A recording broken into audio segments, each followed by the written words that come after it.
1920 میں جب امیر امان اللہ نے وہاں پر کچھ روایات کو تبدیل کرنے کی کوشش کی، خاص طور پہ خواتین کے پردے، کوئی مذہبی چیزیں اور قبائل کی رسومات، تو وہاں پہ خانہ جنگی شروع ہو گئی۔ لیکن آپ کو ایک بات بتا دوں کہ واخان کوریڈور جب افغانستان کو دیا تھا تو یہ دور تھا میر عبد الرحمان کا۔ میر عبد الرحمان 1901 میں وفات پا گئے جب ان کو واخان کوریڈور دیا گیا تھا اور بفر زون بنایا گیا تھا برطانوی سلطنت اور روسی سلطنت کے درمیان۔ تو اس وقت میر عبد الرحمان کو برطانیہ کی طرف سے خاص طور پہ وظیفہ بھی دیا جاتا تھا۔ پھر ہم یہ دیکھتے ہیں کہ اس کے بعد امان اللہ آتے ہیں اور وہ جنگ لڑتی ہیں جو میں نے آپ کو بتایا، جس کے بعد افغانستان میں کامیابی کچھ حاصل ہوئی۔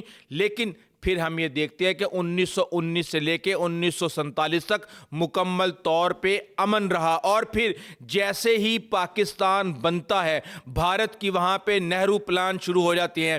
قائد اعظم یہاں تک کہ اپنا انوائے بھیجنے کی کوشش کرتے ہیں افغانستان میں اور ان تمام معاملات کو بات چیت سے حل کرنے کی کوشش کرتے ہیں، لیکن ہمیشہ ہی بھارت نے اور بھارت کے جو ٹولہ ہے انہوں نے افغانستان میں انویسٹمنٹ کر کے لوگوں کو خرید کے پاکستان کے اندر بدامنی پیدا کرنے کی کوشش کی ہے۔ اور میں آپ کو بتا دوں کہ پختونستان کے حوالے سے چاہے ریفرنڈم ہو، چاہے ایران کے اندر آزاد ریاست کا قیام ہو وہاں پہ، اور اس کے علاوہ 6000 جنگجوؤں کا پاکستان پر اٹیک کرنا ہو، پھر 15000 جنگجوؤں کا پاکستان پر اٹیک کرنا ہو، کابل سمیت بہت سی جگہوں پہ پاکستان کے کونسلیٹس کو آگ لگا دینا ہو، افغانستان سے پاکستان کے تعلقات جو ہے کئی سال تک ختم رہے، اور پھر اس کے بعد شاہ ایران نے ان کو کنٹینیو کروایا۔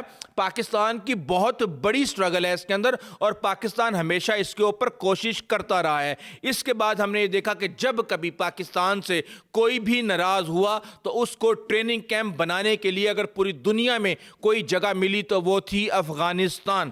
سب سے پہلے آپ کے پرنس عبد الکریم وہاں پہ ناراض ہوتے ہیں پاکستان سے 1948 میں، بلوچستان میں جا کے اپنے ٹریننگ کیمپ لگا لیتے ہیں۔ اس کے بعد شیر محمد مری جو ہیں وہ 1960 میں پاکستان سے ناراض ہوتے ہیں، افغانستان میں جا کے اپنے ٹریننگ کیمپ بنا لیتے ہیں۔ پھر ہم یہ دیکھتے ہیں کہ ایم پی کی حکومت جو ہے 70 کی دہائی میں بھٹو جب ختم کرتے ہیں تو وہاں پہ جتنے بھی باغی ہوتے ہیں وہ افغانستان میں جا کے اپنے کیمپ بنا لیتے ہیں، اور پھر حیات شیر پاؤ کے قتل سے لے کے الذوالفقار کیمپ تک جتنے بھی معاملات ہوئے ہیں وہ سارے کے سارے وہاں پہ ٹریننگ کیمپ کی صورت میں ختم ہوئے ہیں۔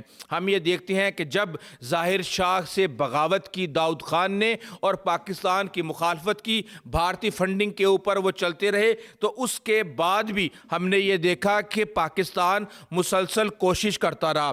پاکستان جنرل ضیاء کے دور میں داؤد کو دورے کرواتا رہا پاکستان کے، اور وہ مان گیا کہ وہ ڈیورنڈ لائن کو تسلیم کرتا ہے، لیکن واپس پہنچ کے وہ وہاں پہ قتل ہو گیا۔ اس کے بعد نور محمد ترکئی آتا ہے، وہاں پہ جنرل ضیاء جاتے ہیں، وہاں پہ جنرل ضیاء سے بدتمیزی کی جاتی ہے، ان کی وردی پہ نشان لگا ہوا ہوتا ہے وکٹوریا کراس کا، تو کہا جاتا ہے کہ یہ دیکھو یہ ابھی بھی ماتحت ہیں ملکہ برطانیہ کے۔ اور جب نور محمد ترکئی بھی قتل ہو جاتے ہیں تو پھر حفیظ اللہ امین وہاں پہ آتے ہیں، اور پاکستان اس دوران مسلسل کوششیں کرتا رہتا ہے۔ تو پھر واپس آتے ہیں سلطنتوں کے قبرستان پہ، اور 1979 میں رشیا یہاں پہ آ جاتا ہے۔ مجاہدین کی تنظیمیں ہوتی ہیں، تنظیم سازی ہوتی ہے، پاکستان امریکہ اور چین کی مدد سے ان کو سپورٹ کرتا ہے۔ شہروں میں رشیا کی حکمرانی ہوتی ہے تو دیہاتوں میں مجاہدین کی حکمرانی ہوتی ہے، اور اس کے ساتھ ہم یہ دیکھتے ہیں کہ 15 لاکھ لوگ اس میں جاں بحق ہوئے، اور تقریباً 5 ملین یعنی 50 لاکھ لوگ جو ہیں انہوں نے مائیگریشن کی، جن میں سے 30 لاکھ لوگ جو ہیں ان کو پاکستان نے پناہ دی، جو اب پاکستان کے گلے کی ہڈی بنے ہوئے ہیں۔ اس کے ساتھ ہم یہ دیکھتے ہیں کہ میخائیل گورباچوف کے دور میں 1988 میں جب رشین فیڈریشن ٹوٹنا شروع ہوئی اور وہ مالی بدحالی کا شکار ہوئی تو وہاں سے نکلنا ضروری ہو گیا، اور پھر ہم یہ دیکھتے ہیں کہ 2001 میں امریکنز آتے ہیں، کابل کو فتح کرتے ہیں، طالبان کو ہتھیار ڈالنے پر مجبور کرتے ہیں، اور اس کے بعد ہم یہ کہتے ہیں کہ فوجی اور سفارتی کوششیں وہ کوششیں جنہوں نے امریکہ کو یہاں پر ناکام کیا. پوری دنیا سے آپ پوچھ لیں کہ یہ ایک پالیسی تھی جس کی وجہ سے افغان میں جو یہ طالبان تھے وہاں پہ یہ بچ گئے, اور وہ یہ تھی کہ امریکہ اور عالمی برادری پاکستان کو پراکسی جنگ کرنے سے نہیں روک سکی, جس میں پاکستان اس وقت کے مطابق کامیاب رہا اور انہوں نے افغان طالبان کو اپنی سرزمین پہ نہ صرف پناہ دی بلکہ پھلنے پھولنے کا موقع بھی دیا. اب یہاں پہ ہم یہ دیکھتے ہیں کہ اصل کھیل ہوتا ہے پیسے کا. جب دوسری جنگ عظیم ہوئی تو 1919 میں امریکہ جو برطانیہ کی معیشت بہت کمزور ہو چکی تھی اور اس کو اپنے اخراجات کو کم کرنے کے لیے یہاں سے نکلنا ہی نکلنا تھا. 1988 میں USSR کے پاس پیسے ختم ہو گئے تھے, ہتھیار ان کے پاس موجود تھے اور پھر ان کو وہاں سے نکلنا ہی نکلنا تھا.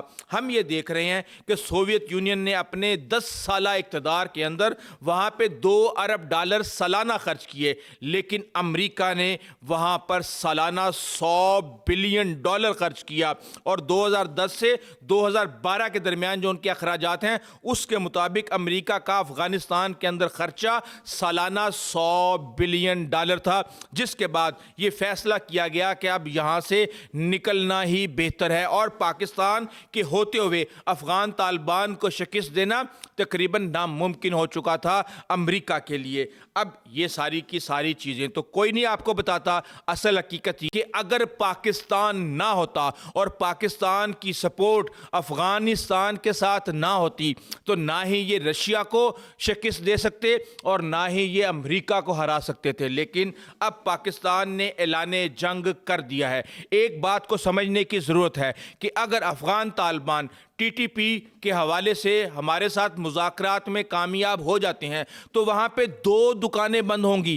ایک دکان بند ہوگی TTP کی جو کہ افغان طالبان کے ساتھ آئیڈیالوجی کی ہم آہنگی, رشتے داریاں, ISIS خناسہ کے خلاف خطرہ اور امریکہ کے خلاف جہاد کی جو ان کا قرض ہے افغان طالبان کے اوپر, یہ سارے کا سارا بہت پیچھے رہ جائے گا. اور اس کے ساتھ ہی ہم یہ دیکھ رہے ہیں کہ بھارت کی دکان بھی افغانستان کے اندر بند ہو جائے گی.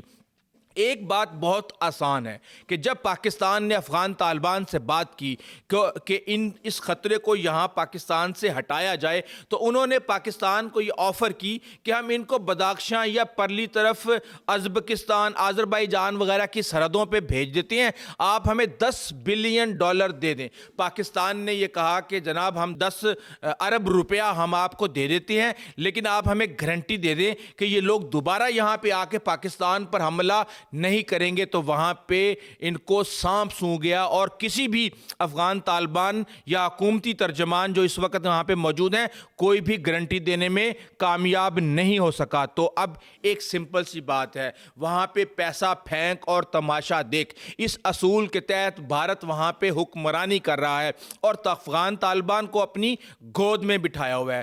تو 6000 جنگجو ٹوٹل اس وقت وہاں پر موجود ہیں. تو بات یہ ہے کہ اگر 1 لاکھ روپیہ ایک جنگجو کے سر کی قیمت لگائی جائے تو 60 کروڑ روپے میں یہ سارے کے سارے جنگجو جو ہیں ان کی ہیڈ منی کے طور پہ ان کی تصویریں آپ کے پاس آ جائیں گی اور یہ بڑا آرام سے معاملہ ہو سکتا ہے. یہاں تک کہ آپ فی جنگجو 3 لاکھ روپیہ قیمت بھی لگائیں تو 1 ارب 80 کروڑ روپے کے اندر یہ ساری کی ساری کہانی ختم ہو سکتی ہے. تو میرے خیال سے پاکستان کو اس آپشن کی طرف بھی جانا چاہیے. اور اب میں آپ کو بتا دوں کہ بڑا ہی سخت قسم کا ٹویٹ کیا پاکستان کے وزیر دفاع خواجہ آصف نے, اور انہوں نے یہ کہہ دیا کہ 2021 میں جب سے طالبان اقتدار میں آئے ہیں حکومت نے بہت زیادہ کوششیں کی ہیں. جو ماضی میں کوششیں کی ہیں وہ میں ساری کی ساری آپ کو بتا چکا ہوں, لیکن جو گزشتہ 4 سال کے اندر کوششیں کی ہیں وہ آپ سنیں گے تو حیران رہ جائیں گے. سب سے پہلے وزیر خارجہ, پاکستان کے وزیر خارجہ کے 4 دورے وہاں پہ کیے گئے. شاہ محمود قریشی بھی گئے, اس کے بعد ہم نے یہ دیکھا کہ اسحاق ڈار بھی کئی دفعہ وہاں پہ جا چکے ہیں. وزیر دفاع اور ISI نے 2 دفعہ وہاں پہ وزٹ کیے. نمائندہ خصوصی نے 5 دفعہ وہاں پہ وزٹ کیے. سیکٹری لیول پہ 5 وزٹ کیے گئے. اس کے ساتھ ہی نیشنل سیکیورٹی ایڈوائزر نے وہاں پہ وزٹ کیا. جوائنٹ کوارڈینیشن کمیٹی کی میٹنگیں 8 میٹنگیں اس دوران ہو چکی ہیں, اور بارڈر کی جو فلیگ میٹنگز ہیں وہ